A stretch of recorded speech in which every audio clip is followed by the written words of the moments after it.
Welcome to our channel. Today we how to disable Lightspeed e-commerce customer emails, quick tutorial step by step clearly.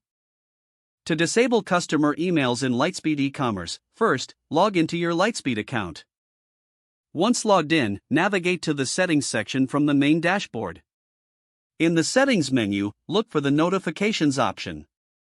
Click on notifications to access your email settings. You will see a list of various customer notifications.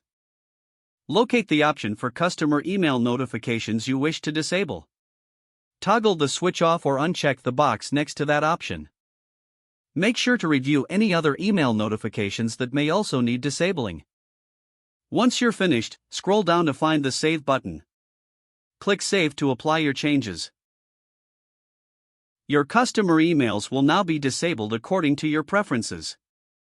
Double-check that the settings have been updated successfully. You can test by placing a dummy order to see if any emails are sent. If no emails are received, you've successfully disabled customer notifications. If the page does not load, refresh the browser or try again in a private or incognito window. Make sure you are using the correct email address, then retype it carefully to avoid small typos. If your password is not accepted, use the reset option and create a new strong password you can remember. Check your spam folder for verification or security emails, then complete any requested confirmation steps. Enable two-factor authentication if available to improve account security and reduce unauthorized access risk.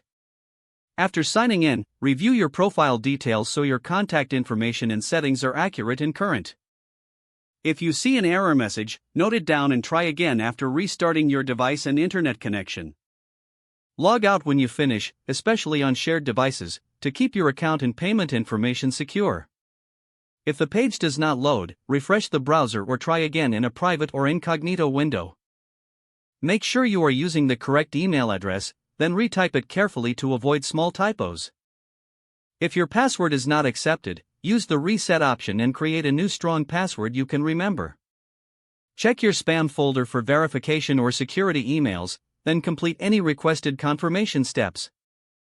Enable two-factor authentication if available to improve account security and reduce unauthorized access risk. After signing in, review your profile details so your contact information and settings are accurate and current. Don't forget to like this video and subscribe to our channel for more step-by-step tech guides.